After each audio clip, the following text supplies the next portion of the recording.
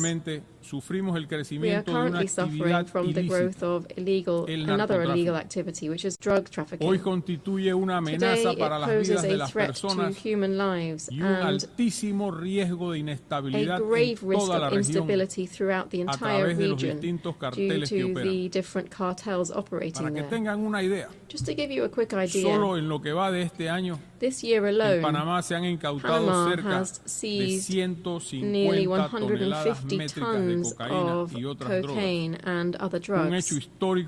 This is an historic and alarming figure, one which compels us to step up our efforts to seek greater cooperation and to galvanize resources in a struggle that must be a common cause among all nations of the world.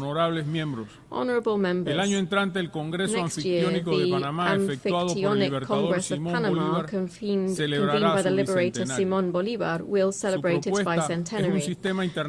Its proposal was for an international system based on the sovereign equality of states, justice, law, and international cooperation to achieve the people's common goals. We hope that this commemoration will serve as a new starting point for international cooperation, one that respects and elevates the values of sovereignty, peace, and peaceful coexistence, values that must guide our work in this and other global fora. Honourable members, before this forum of global peace and international cooperation, I reiterate the faith of the Panamanian people in the United Nations system.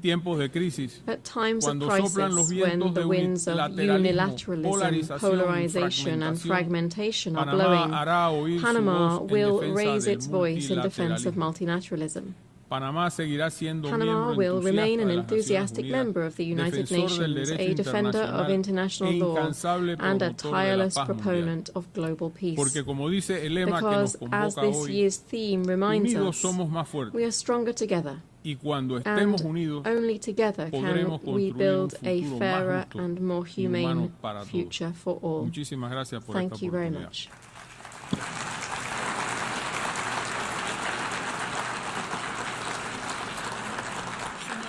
Muchas gracias. On behalf of the Assembly, I wish to thank the President of the Republic of Panama.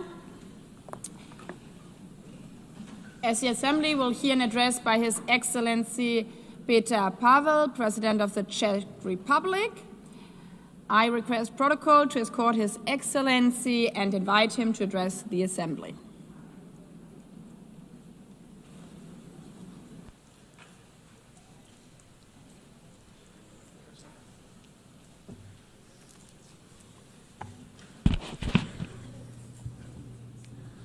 Madam President, Excellencies, ladies and gentlemen, I am humbled to speak here in front of you again. Today, I wish to address two main issues: United Nations achievements and necessity of its reform, and prospect of multilateralism in the light of Russian aggression. 80 years ago, the United Nations was founded with great hope to prevent war and destruction, never to repeat the horrors of World War II. My country proudly stood amongst the founding nations signing the charter that would become our collective moral compass. Since 1945, we have witnessed remarkable achievements. The United Nations helped to prevent another full-scale world conflict. It assisted in dissolution of colonialism and rise of new sovereign countries in Asia, Africa, Europe, and Latin America. Together, we created a robust multilateral system of rules and global cooperation in international security, human rights, and economic development. Together with the UN, we have fought famine, disease, illiteracy, and poverty in some of the world's most vulnerable regions.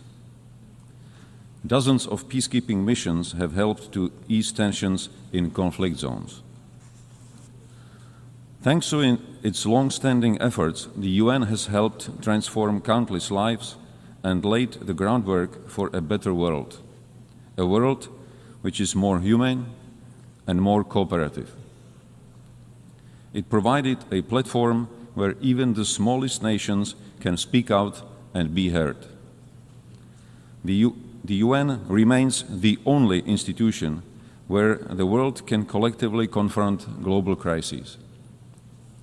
Not with weapons, but with dialogue, shared responsibility, and pressure where necessary. UN's greatest achievement is not perfection, it's persistence. With many devastating conflicts ongoing, Russia's invasion of Ukraine has significantly transformed the global security landscape. Since the last general debate a year ago, our world has not become more secure. On the contrary. In the game of smoke and mirrors, Russia continues targeting civilians, civilian infrastructure, foreign diplomatic missions, and most recently, even our neighboring country, Poland. Not to forget the acts of hybrid warfare on our own territory. These range from disinformation campaigns and attempts to undermine public trust, to cyber attacks, and even acts of sabotage carried out by mercenaries recruited online.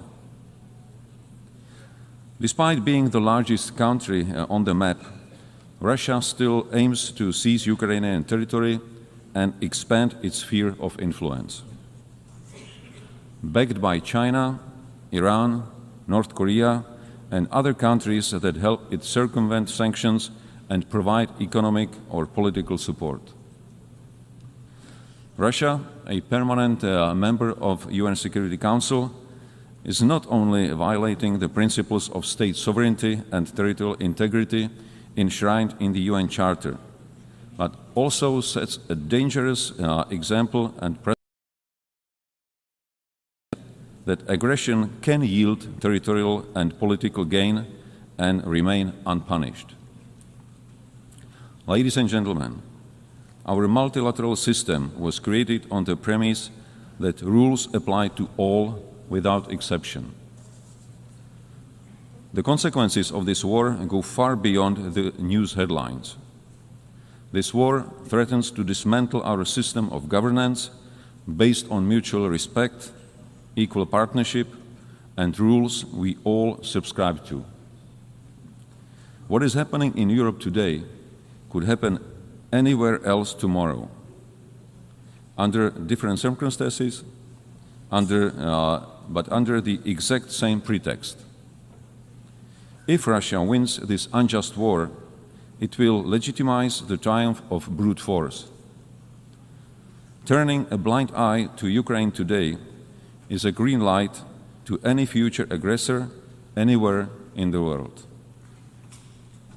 Disruptions of the status quo in the Taiwan Strait or elsewhere in the Indo-Pacific would further destabilize global security and trade. Geographical distance offers no protection. Security in one part of the world is directly linked to security everywhere. Tolerating the principle of might makes right will lead to the end of multilateralism and the beginning of life under principles dictated by a powerful few. It would be a future with history deliberately rewritten, with lies promoted as facts, and with truth slowly disappearing from our discourse and memory. Just the opposite of what most of our nations fought for in the previous century. The heroism of Ukrainian people, their willingness to sacrifice for freedom, and global solidarity with Ukraine demonstrate that most of us still believe in universal values and in our responsibility to defend them. To achieve sustainable peace, we democratic allies from all over the world must act in unity and intensify our economic pressure on Russia. This is the only way to bring the aggressor to the negotiating table. Such peace, based on the existing international law, including territorial integrity and the right of self-determination, is in the interest of not only European countries, but of the whole international community. Any future peace agreement must send a clear message worldwide that aggressor must not be rewarded and borders cannot be changed by force. Ladies and gentlemen, the structure of the UN was based on the outcome of the World War II. Today, one of the UN Security Council permanent members is waging a ruthless war while obstructing any constructive solutions put forward. It is in light of these new geopolitical realities that we need a strong and effective UN system capable of responding to today's global challenges, from security threats and climate change to rapid evolution of new technologies.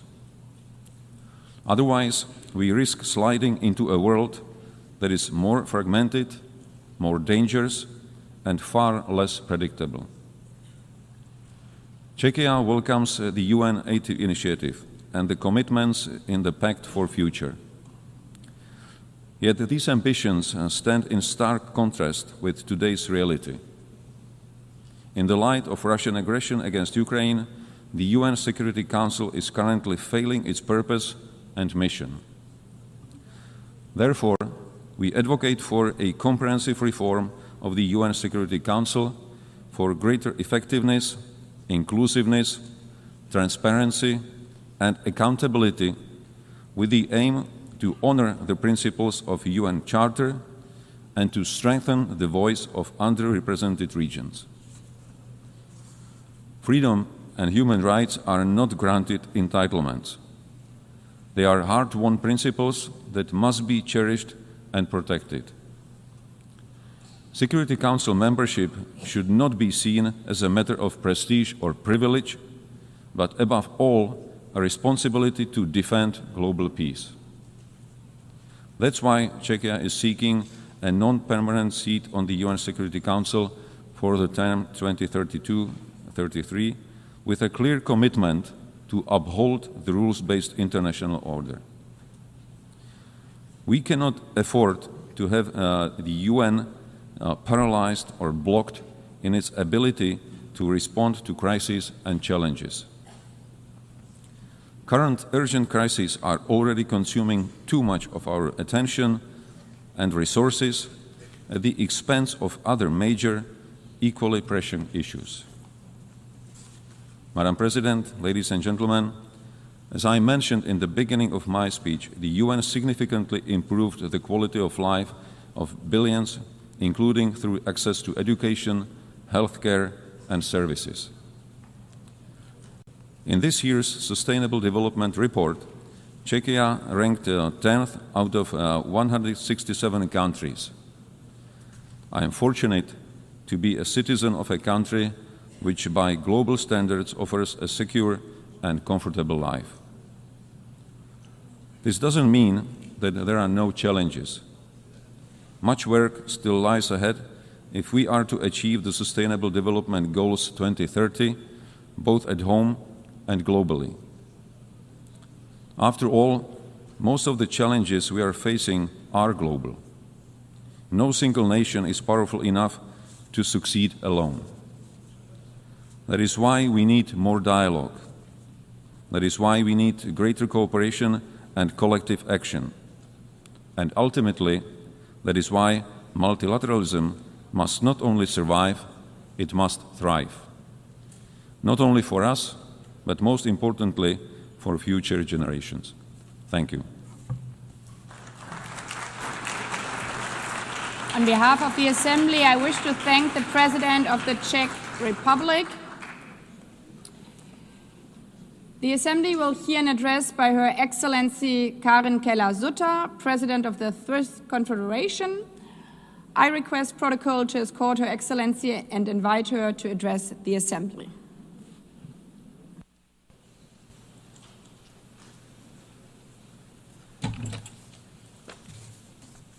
Madame la Présidente de l'Assemblée générale, Excellences, Mesdames, Messieurs, il y a 80 ans, le monde entre dans une nouvelle ère, des temps meilleurs. Better times. On the 27th of January 1945, the Auschwitz concentration camp was liberated. On the 8th of May 1945, the war in Europe ended, and on 25 June 1945, 50 states adopted the United Nations Charter in San Francisco. And I quote from the Charter, they were determined to save succeeding generations from the scourge of war, which twice in our lifetime has brought untold sorrow to mankind. End of quote. Upon the ruins of the Second World War, a new international order was born out of a shared conviction and determination to bring peace and prosperity to the world. The horrors of this time also gave rise to the Geneva Conventions of 1949, which protect the victims of armed conflict. At that time, the foundations for progress and democracy, the rule of law, and the market economy were laid down. Foundations which, despite all the limitations and setbacks, also benefited international cooperation, free trade, peace, and international law. Without drawing any historical parallels, it is clear that this year, as we mark the 80th anniversary of the United Nations, we are experiencing a new era of particularly extreme political and economic upheaval at a time when, once again, too many wars are raging with civilian populations experiencing unbearable suffering. A time in which a just lasting peace in the Middle East and Ukraine still seems beyond reach, and during which autocratic tendencies are gaining ground, including in Europe. A time in which free trade is being put to the test, and where ultimately international law, including the Charter of the United Nations, risks becoming dead letter. These upheavals are not coming out of nowhere. They are the result of developments that, in some cases, date back a long time, in which, in retrospect, we fail to take seriously enough for far too long. We need to be honest with ourselves. These are developments that have no simple solutions, neither at the international nor at the national levels, nor is it enough today to reiterate yet again, merely in speeches, the merits of a particular form of government, the rule of law, international law, free trade, and multilateralism. No, if we wish to surmount the challenges which we face, we have a duty to redouble our efforts. For what is the benefit of the achievements of civilization? What are they worth if they do not tangibly contribute to freedom, security, and prosperity, if they do not bring tangible benefits for people in their day-to-day lives? There are two errors which we must not make. Firstly, pointing the finger only at others. Secondly, leaving international organizations alone, to work alone and acting as if they were completely detached from us. Ladies and gentlemen, we need to begin where we can guarantee freedom and contribute to security and prosperity right now. And generally, this is at home, within our own countries.